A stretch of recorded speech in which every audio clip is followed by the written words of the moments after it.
Tonight, utility crews are putting the finishing touches on restoring power to the 30,000 or so customers left in the dark by Henri. The companies say their preparation prior to the storm made restoring power a bit easier this time around. News 12 Connecticut's Sean McCabe has that story.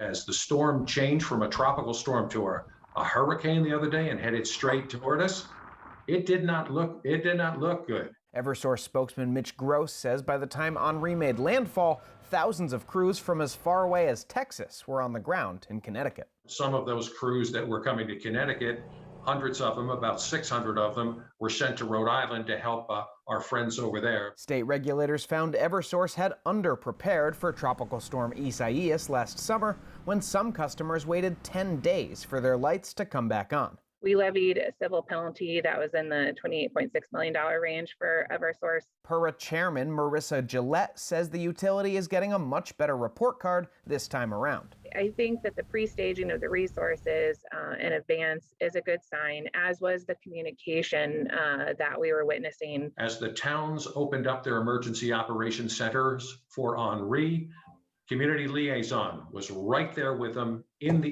EOC, having a conversation. Over 60,000 Eversource customers were affected by the storm, with less than 2,000 still out. It's all hands on deck to be sure we get the majority of those remaining customers back on by tonight. Regulators and utilities alike warning today's rain could bring a few more outages. When you get to a saturated soil like that, it can make trees that were already vulnerable more vulnerable and topple onto utility infrastructure. Take a look at your surroundings. Be aware of your surroundings. It's all about staying safe.